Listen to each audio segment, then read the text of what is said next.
Good morning बच्चों, आप सब कैसे हो। और मुझे उम्मीद है कि आप लोग रोज़ पढ़ते होंगे।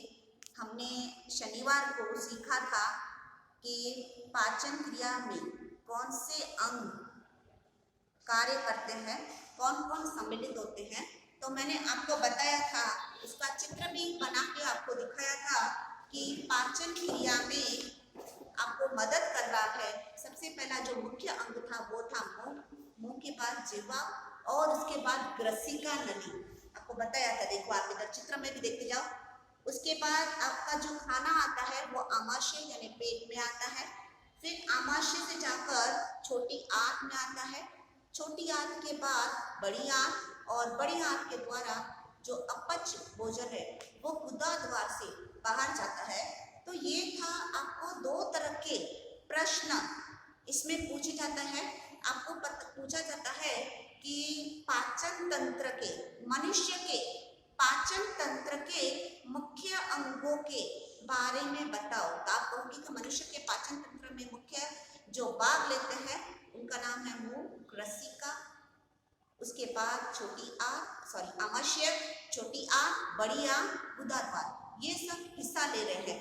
लेकिन उनकी कार्यविधि के बारे में समझाओ तो मैंने परसों आपको बताया था, जब आहार पहले मुंह में आता है तो उसका क्या होता है उसके बारे में मैंने परसों डिटेल में बता दिया। तो सबसे पहले मुंह से कहाँ जाता है, ग्रसिका में जाता है यानी आहार नली में जाता है।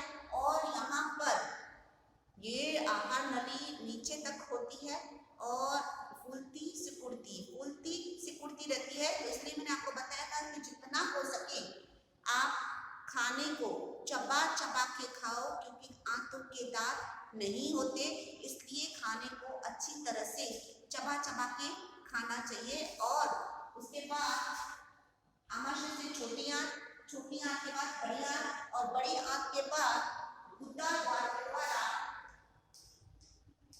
आपका खाना जो अपच खाना है, जो वेस्ट मटीरियल है, जो चाहिए नहीं, जो बॉडी को नहीं चाहिए, शरीर को नहीं चाहिए, वो बाहर निकलते हैं। अब मैंने आपके मुंह में कैसा होता है, कार्यविधि कैसे होती है वो सब समझ के वो समझा दिया था। पिछले वाले पार्ट में मैंने आपको समझा दिया था। अब मैं समझा रही हूँ। अब हमारे अंदर मुंह में गया, मुंह से ग्रसिका में गया, ग्रसिका में से आमाशय में गया। और मैंने आपको बताया था कि आमाशय में जाने पर यह कार्यविधि लगभग 3 घंटों तक होती है। पर आखिर आमाशय में होता क्या है, तो आमाशय में क्या होती है, जठर ग्रंथियां होती है। क्या होती है, जठर ग्रंथियां होती हैं। और ये जठर ग्रंथियां आखिर करती क्या है, आपको मैंने बताया था, हम जो खाना खा रहे हैं उस खाने में कार्बोहाइड्रेट भी है, प्रोटीन भी है और वसा की मात्रा है। तो यहाँ पर प्रोटीन जो है, प्रोटीन का पेप्सिन एंजाइम के द्वारा पाचन होता है। हमारे जठर के अंदर, आमाशय के अंदर अलग अलग ग्रंथियां होती है, उसमें एक एंजाइम रहता है, एक पाचक उत्सेचक रहता है जिसका नाम है पेप्सिन। ये क्या करता है, इसका क्या कार्य है, प्रोटीन का पाचन करना। मतलब हमने जो भी खाना खाया उसमें से जो प्रोटीन को अलग करके प्रोटीन को पचाना। ठीक है, प्रोटीन का पाचन किसके द्वारा होता है, कौन से एंजाइम के द्वारा, पेप्सिन।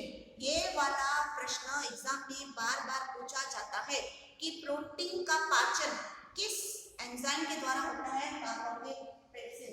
अब ये आखिर हाइड्रोक्लोरिक एसिड अम्ल करता क्या है, तो जब प्रोटीन का पाचन हो रहा है तो उसके लिए हमें अम्लीय माध्यम चाहिए। तो ये जो अम्लीय माध्यम प्रोवाइड कर रहा है, दे रहा है, वो है हाइड्रोक्लोरिक एसिड।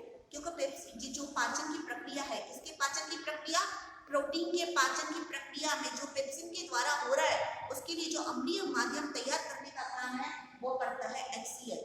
HCl कर तो रहा है, लेकिन HCl हमारे शरीर के लिए नुकसानदायक है। तो श्लेष्मा क्या करता है, तो जब ये प्रक्रिया हो रही है तो हमारे आमाशय को हाइड्रोक्लोरिक एसिड से रक्षा करता है, ज्यादा हमारी उस आमाशय की सतह को खराब ना करे। तो ये सब रक्षण कौन करता है, श्लेष्मा। तो इस तरह से आपको पूछा जाता है हर बार, पाचन अंगों में आमाशय के क्या कार्य है वो मैंने आपको अभी बताया। उसके बाद आता है आमाशय के बाद 2-3 घंटे ये प्रक्रिया होती रहती है। उसके बाद जो खाना बचा वो कहाँ पर आता है? छोटी आंत में आता है। कहाँ पर आया? छोटी आंत। अब छोटी आंत में भी आंता रस होते हैं, रस निकलते रहते हैं। जो हमारे, मैंने आपको बताया था खाने में कितने प्रकार के तत्व हैं, कार्बोहाइड्रेट भी है, प्रोटीन भी है, वसा यानी फैट भी है। तो कार्बोहाइड्रेट को किसमें बदलता है? ग्लूकोज में। कार्बोहाइड्रेट को ग्लूकोज में बदलने का काम करता है, वसा को ग्लिसरॉल में और प्रोटीन को अमीनो एसिड में बदलने का कार्य ये आंतररस जो छोटी आंत में होते हैं वो करते हैं। अब छोटी आंत से खाना कहाँ पर आएगा? बड़ी आंत में। पर बीच में आपको मैंने ये बताया, हमें सिर्फ ये पता है छोटी आंत, बड़ी आंत, आमाशय, लेकिन आपके पास इधर पित्ताशय या यकृत कह सकते हो वो भी है। आखिर इस यकृत का क्या काम है? तो इस यकृत का क्या काम है? ये पित्तरस निकालता है। क्या निकालता है? पित्तरस निकालता है। और पित्तरस क्या करता है? पित्तरस जो हमने फैट खाया है, कोई भी ऑयली फूड खाया है, तेलीय फूड खाया है, तो उसमें जो बड़े बड़े कण है उसको छोटे कण में बदलने का काम करता है। कौन करता है? पित्तरस। कौन करता है? पित्तरस। तो इस प्रक्रिया को हम कहते हैं एमल्सिफिकेशन। क्या कहते हैं? एमल्सिफिकेशन। तो यकृत और उसके नीचे भी छोटी, आपको ये मैंने बताया था चित्र में कि ये जो बीच में एक आता है उसको हम कहते हैं अग्नाशय। क्या कहते हैं? अग्नाशय। पेंक्रियास कहते हैं उसको इंग्लिश में। अग्नाशय अलग अलग रस निकालता है। आखिर ये भी क्या काम करता है?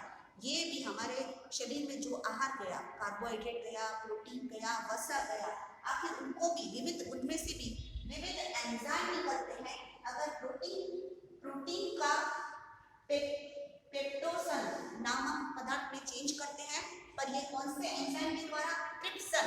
ये भी एग्जाम में पूछा जाता है बार बार। ट्रिप्सन क्या है और उसका क्या कार्य है? तो आप कहोगे कि ट्रिप्सन एक तरह का एंजाइम है, पाचक उत्सेचक है, जो कि अग्नाशय के द्वारा निकलता रहता है और वो प्रोटीन को पेप्टोसन में चेंज करता है। उसके बाद जो वसा है, वसा को वसा अम्ल में बदलने का कार्य भी एंजाइम करता है। उस एंजाइम का नाम है लाइपेज।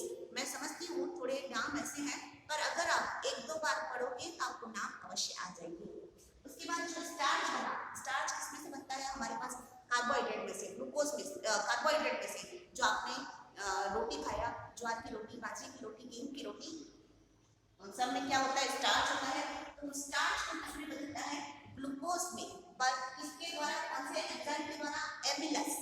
कौन से एंजाइम के द्वारा? एमिलस। तो यहाँ पर जो विविध निकले, कार्बोहाइड्रेट निकला, प्रोटीन निकला, वसा निकला, उनका चेंज हो जाता है अलग अलग एंजाइम्स के द्वारा। इस तरह से अभी खाने का पूरा पाचन हो गया। कहाँ पर? छोटी आंत में हो गया। और उसके अलावा इनमें, उसमें मदद मेन किसने की? यकृत और अग्नाशय ने। अब ये भी 1-2 घंटे तक प्रक्रिया होती रहती है। उसके बाद खाना आखिर में कहाँ पर आता है? बड़ी आंत में। तो बड़ी आंत में आता है, खाना आता है, वो तरल में आता है, लिक्विड रूप में आता है। तरल रूप में आता है तो बड़ी आंत का क्या काम है? वो जो पानी चाहिए वो निकाल देती है, और जो फूड नहीं चाहिए, जो अपच भोजन है, जिसका डाइजेशन नहीं हो रहा है, उसको गुदा द्वार के द्वारा बाहर निकाल देना। ठीक है? तो इस तरह से ये पूरी पाचन क्रिया, मनुष्य में पाचन क्रिया कैसी होती है वो बताया। और बच्चों, आपको ऐसा लगता है कि आपने खाना खाया और अभी बच जाएगा, तो देखो आपने खुद देखा कितना बड़ा कार्य इनको भी करना पड़ता है। तो इसलिए कुछ भी हो, आप कार्बोहाइड्रेट, प्रोटीन और वसा, ये सब चीज़ें भी तो लो, साथ में फ्रूट्स भी खाओ, सब्जियां भी खाओ, उनमें से विटामिन मिलते हैं। और चबा चबा के खाना खाओ और हेल्दी खाना खाओ, जितना हो सके बाहर का खाना मत खाओ, क्योंकि बाहर का खाना जो होता है उसमें मैदा होता है, तेल होता है, और उसको पचने में काफ़ी समय लग जाता है। तो इस तरह से आज मैंने आपको मनुष्य में पाचन क्रिया किस तरह से होती है वो समझाया। तो बच्चों, आज का टॉपिक बहुत इंपॉर्टेंट है, इसको 1-2 बार देखना, इसको नोट कर देना, और आज के 2 प्रश्न लिखना। पाचन क्रिया के बारे में समझाओ, मनुष्य में पाचन क्रिया की विधि समझाओ, और मनुष्य में पाचन क्रिया में कौन से अंग कार्य करते हैं उसके बारे में समझाओ। तब तक के लिए अपना ध्यान रखना, सेफ रहना, सुरक्षित